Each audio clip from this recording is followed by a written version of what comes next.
Study shows that if you get interrupted, that it takes you about 23 minutes to get back to the work. Now, it's not because we're, can't get back right away. It's because we don't have the right, kind of habits of doing that consistently. What happens in reality when you get interrupted is you go, you've been delaying things off because you're kind of in deep work mode.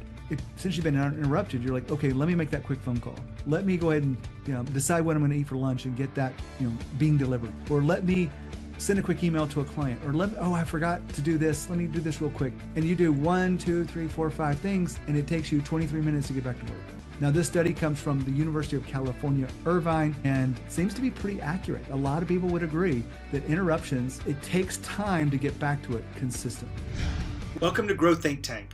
This is the one and only place where you will get insight from the founders and the CEOs of the fastest growing privately held companies. I am the host. My name is Gene Hammett. I help leaders and their teams navigate the defining moments of their growth. Are you ready to grow? Today we talk about open door leadership. Maybe you call it open door policy. And in a sense, it's the right thing to do, right? It makes logical sense that you would be open for any questions that your team has, and that they can just walk into your office, maybe with a knock, but they could interrupt you because they're stuck. That's logical. But what's the reality of open door leadership or an open door policy? Well, I've been working with a client, and this is one of the things that was keeping him from doing his CEO work. Now, he was about a $7 million company. He's got about 40 employees, and he said this over and over and over. So we stepped back from his open door policy. We looked at it differently. So today we're going to unpack that. My name is Gene Hammett. I am a founder, coach, CEO coach. We do executive coaching and leadership development for companies that want to grow from founder dependent to founder led and eventually get to team driven. This is what we're known for. We've worked with more Inc. 5000 companies than anyone in terms of leadership development. And so we're really proud of the work we do. And if you're curious about how we take companies to team driven, then all you have to do is sign up for our next free workshop. It is at training.correlation.com. And if you want to be a better leader and you want to grow and elevate your business through leadership, then you want to sign up for that. It's absolutely free, and it will help you be a better leader and grow your business and create that team driven, which is the dream of everyone that wants to be truly free as a founder. Go to training.correlation.com. So here's the heart of today's message. We're talking about the hidden cost of open door leadership. And what I really want to talk about here is if you have this, you probably know already that you're getting distracted every 5 minutes, 10 minutes, 20 minutes. It doesn't matter, but here's what I want you to think about.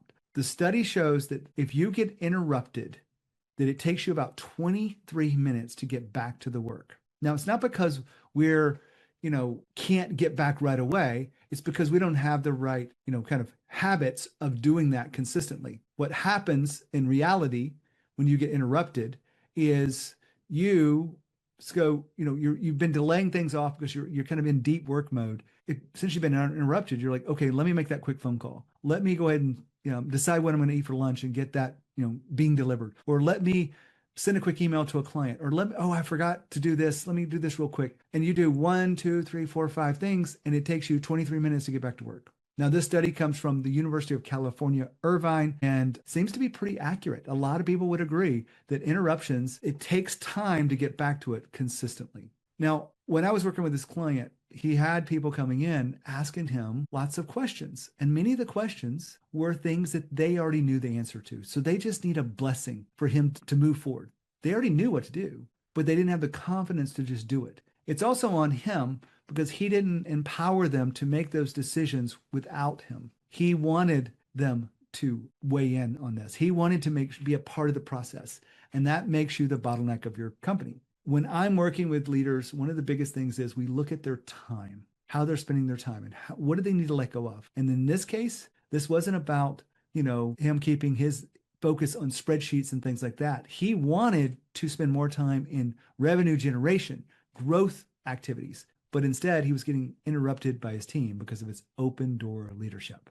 That open door policy was costing him because he couldn't get his work done. Now, he was able to stretch it by working a little bit later, maybe coming in early, some weekends to catch up on those things. But over time, it's pretty exhausting. So I'm reminding you here and now that if you have an open door policy, you have open door leadership, that you can continue that path. And if it's working for you, go for it. But if you are struggling a little bit with how to get your most valuable work done, get your priorities done, and that if you allow people to interrupt you and you can't get back right away, back to the task, then you want to think about maybe taking that away. Here's the end of the story. We talked about some of the contributing factors of that and why he was doing it. And we talked about it for maybe a couple of different sessions. But finally, he realized he wasn't having the one-on-ones that he needed to with his team. He also wasn't spending that much time walking around his business and kind of management by walking around. I think that was made famous by Jim Collins.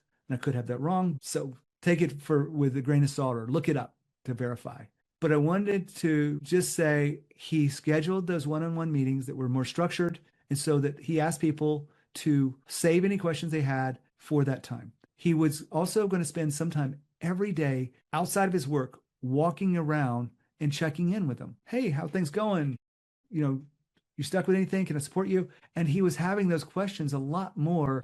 He was more supportive. Actually, at the end of the day, he said, I feel like I'm more there for my team because I am out there in their workspaces. I am out there doing the things. I'm giving them one-on-one time, which they really appreciate because they've got one-on-one time with the boss, so to speak. And so they appreciate it more. And what actually happened is the real remarkable piece. All the work that he wasn't getting done before started to be a priority. And so he had 2 or 3 extra hours a day to do that work. And he was starting to get it done. And he used some of that for growth, some of that for the work that it would take to prepare his company for that next phase of growth, all of the more valuable work that the founder, the CEO, should be doing.